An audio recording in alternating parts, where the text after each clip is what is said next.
আজকের এই বিশেষ আলোচনায় সবাইকে অনেক অনেক স্বাগত। শিক্ষা জীবনের পরবর্তী ধাপ নিয়ে যারা একটু চিন্তায় আছেন তাদের জন্য আজকের এই গাইডটি হতে চলেছে একদম পারফেক্ট।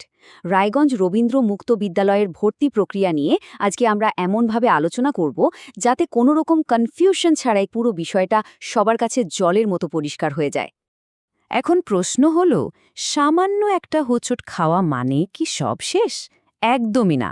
শিক্ষাজীবনে অনেক সময় অপ্রত্যাশিত কিছু বাধা আসতেই পারে। হয়তো পরীক্ষার রেজাল্ট আশানুরূপ হলো না, কিন্তু তাই বলে পড়াশোনা তো আর থেমে থাকতে পারে না, তাই না? বরং একটু মনস্থির করলেই নতুন করে শুরু করার একটা দারুণ সুযোগ কিন্তু একেবারে হাতের মুঠোয় রয়েছে। ১ নম্বর বিষয়, কেন্দ্রটির সন্ধান এবং এর লোকেশন ডিটেলস বা অবস্থানের বিস্তারিত। যে কোনো নতুন জায়গায় ভর্তির আগে প্রথম চিন্তা থাকে জায়গাটা ঠিক কোথায়। রায়গঞ্জ রবীন্দ্র মুক্ত বিদ্যালয় খুঁজে পাওয়া কিন্তু ভীষণ সোজা। প্রথমে পৌঁছতে হবে রায়গঞ্জ পাবলিক বাস স্ট্যান্ডে, সেখান থেকে একটু এগিয়ে গেলেই বিবিডি মোড়, আর ঠিক তার পাশেই শনি মন্দিরের কাছাকাছি এই সেন্টারটি অবস্থিত। লোকেশনটা এতটাই পরিচিত যে কারোর পক্ষে এটা খুঁজে পেতে কোনো অসুবিধা হওয়ার কথা নয়। ২ নম্বর সেকশন, কারা আবেদন করতে পারবেন এবং এলিজিবিলিটি ক্রাইটেরিয়া বা যোগ্যতার মানদণ্ড।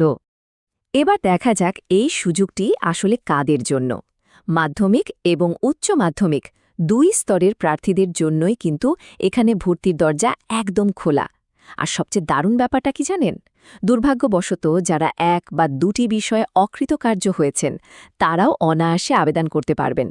পাশাপাশি যারা একেবারে নতুন ক্যান্ডিডেট হিসেবে পরীক্ষা দিতে চাইছেন তাদের জন্য ফর্ম ফিল আপ চলছে। অর্থাৎ শিক্ষাগত ব্যাকগ্রাউন্ড যেমনই হোক না কেন, সবার জন্যই এখানে একটা সুন্দর সুযোগ অপেক্ষা করছে। ৩ নম্বর বিষয়, গুরুত্বপূর্ণ তারিখ, ডেডলাইন এবং পরীক্ষা। এই ২০ সংখ্যাটি কিন্তু এখানে ভীষণ ক্রুশিয়াল। কেন বলছি? কারণ এর সাথে দুটো খুব গুরুত্বপূর্ণ বিষয় জড়িয়ে আছে। প্রথমত, ভর্তির আবেদনের একদম শেষ তারিখ হল চলতি মাসের ২০ তারিখ, অর্থাৎ হাতে সময় কিন্তু একেবারেই নেই বললেই চলে। আর দ্বিতীয়ত, আগামী জুন মাসের ২০ তারিখে অনুষ্ঠিত হতে চলেছে পরীক্ষা। তো এই একটা সংখ্যায় কিন্তু একই সাথে আবেদনের তাগিদ আর পরীক্ষার প্রস্তুতি দুটো বিষয়েরই একটা ক্লিয়ার রিমাইন্ডার দিচ্ছে। ৪ নম্বর, পরীক্ষার মাধ্যম নির্বাচন এবং এক্সাম ফ্লেক্সিবিলিটি বা নমনীয় পরীক্ষা ব্যবস্থা। আজকের দিনে দাঁড়িয়ে এই প্রতিষ্ঠানের সবচেয়ে আকর্ষণীয় দিকটা হল এদের নমনীয়তা বা ফ্লেক্সিবিলিটি। এখানে অনলাইন এবং অফলাইন দুটো অপশনই অ্যাভেলেবল রয়েছে। যারা কোনো কারণে সরাসরি সেন্টারে আসতে পারবেন না তারা নিজেদের ঘরে বসেই স্বাচ্ছন্দ্যে অনলাইনে পরীক্ষা দিতে পারবেন। আবার যারা সেই প্রথাগতভাবে পরীক্ষার হলে বসে পরীক্ষা দেওয়াই প্রেফার করেন তারা অফলাইনে সেন্টারে এসেও পরীক্ষা দিতে পারেন। এই দারুণ স্বাধীনতাটা কিন্তু পরীক্ষার্থীদের মানসিক চাপ অনেকটাই কমিয়ে দেয়। ৫ নম্বর সেকশন, পরীক্ষার পরে ভবিষ্যতের পথ। পরীক্ষা তো দেয়া হলো, কিন্তু তারপর কি? চলুন পুরো টাইমলাইনটা একটু দেখে নিই। প্রথমে জুন মাসের ২০ তারিখে পরীক্ষা, এরপর রেজাল্ট বেরোনোর পালা, আর রেজাল্ট হাতে পাওয়ার পরেই শুরু হবে আসল জার্নি। কারণ এই রেজাল্ট দিয়ে সরাসরি কলেজের ফার্স্ট ইয়ারে ভর্তি হওয়া যাবে। যারা অনার্স নিয়ে পড়তে ইচ্ছুক বা নার্সিং প্রফেশনে যেতে চান তাদের জন্য উচ্চশিক্ষার রাস্তা একেবারে ক্লিয়ার হয়ে যাবে। ভাবলে অবাক লাগে, একটা সঠিক সিদ্ধান্ত ভবিষ্যতের কতগুলো বড় দরজা এক ধাক্কায় খুলে দিতে পারে।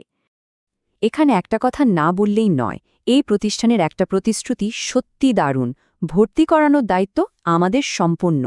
উচ্চ মাধ্যমিক বা সমতুল্য পাশের পর কলেজের ফার্স্ট ইয়ারে ভর্তি হওয়া নিয়ে একটা বিশাল টেনশন তো সবারই থাকে, তাই না? এই প্রতিষ্ঠান কিন্তু সফল প্রার্থীদের সেই টেনশন একেবারেই দূর করে দেওয়ার গ্যারেন্টি দিচ্ছে। উচ্চশিক্ষায় সিট কনফার্ম করার এই ধরনের সাপোর্ট সত্যি বলতে বেশ বিরল।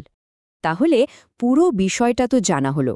এখন সবচেয়ে বড় প্রশ্নটা হলো, পরবর্তী বড় এডুকেশনাল স্টেপটা কি হতে চলেছে?